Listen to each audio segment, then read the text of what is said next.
These same northern composers had adapted this sacred style to secular pieces, like this French chanson.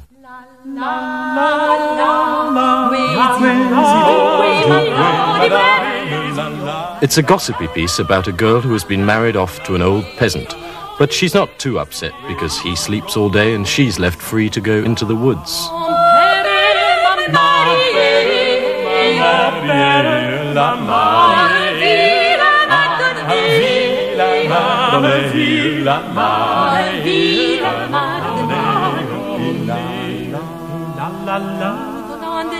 Tout au long de la journée, je dormis, je ne cesse, il ne cesse. La la la, la la la la, l'oiseau du buisson va, l'oiseau du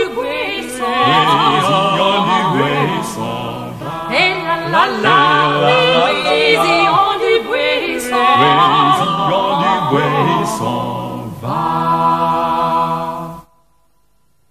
So far, we've been talking about the musical elements that led to the birth of the madrigal in the 1520s, the fusion of the cool polyphonic style from north of the Alps with the more expressive, improvising nature of Italian song. But at the time, people would have said that madrigals were more about words. They thought of them as settings of fairly serious poems, often about some aspect of love, to be sung by several voices. And they might have gone on to quote from either Castiglione or Bembo, because both these men were leading figures in the fashion which brought madrigals into being. Pietro Bembo was a most influential champion of the Italian language and literature. At this time, when the country was divided into so many different states, one of the few things which united them was a common language. Of all the regional variations, Bembo thought that the Italian of Florence was the best, and as literary models, recommended the works of Boccaccio and Petrarch. Baldassare Castiglione, with his book The Courtier, set the standards of behavior for his age. The etiquette the book described spread from Italy in English, French, and Spanish translation. It portrayed all the skills of body and mind that a well-bred person should cultivate. Now, as far as music was concerned, Castiglione thought skills should be perfected but never shown off. It became very non-new to sing with a lute accompaniment.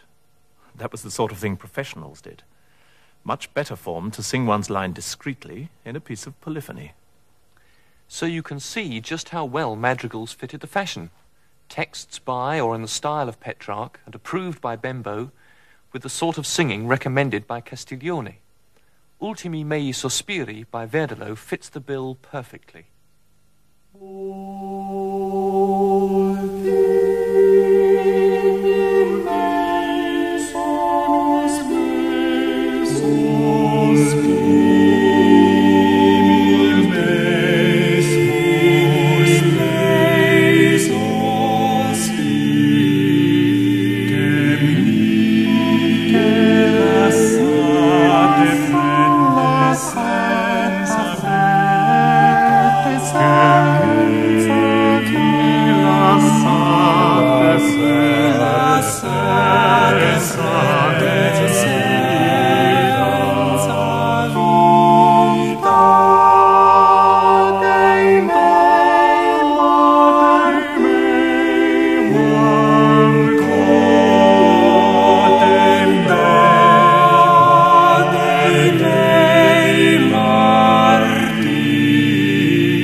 This first generation of madrigal composers, led by Verdelot and Arkadelt, was laying down a set of models for the next generation of composers to build on and develop.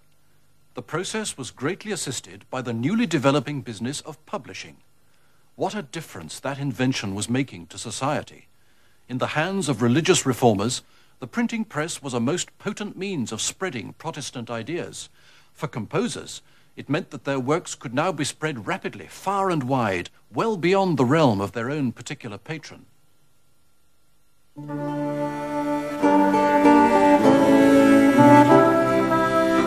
Since each of the city-states had its own court and nobility, there was a ready supply of well-off, fashion-conscious customers, eager to buy the volumes of music that came in their thousands off the printing presses. But if Italy was the mother of artistic and cultural rebirth, she was also looked on as a prize to be fought over by the power-hungry princes of Europe. France, recently grown to about its present size, was still trying to expand.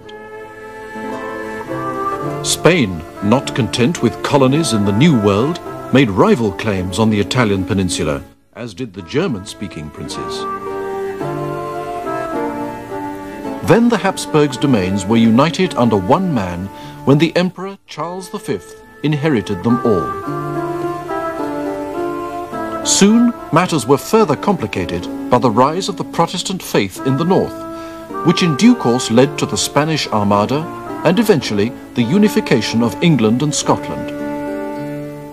With such political turmoil going on throughout the century, it's really small wonder that anyone had time for the gentle pleasure of madrigal singing. And for the most part, these events go unnoticed in the music. But not only did they go on singing, the more enthusiastic even formed exclusive clubs devoted to the study of madrigals. One of the first was founded here in Verona. The Accademia Filarmonica was made up of 13 earnest amateurs who employed a leading composer to direct their studies. He was required to give individual tuition and make settings of any text a member chose. Similar academies sprang up throughout Italy, where members met to analyze the latest compositions and, of course, to sing them.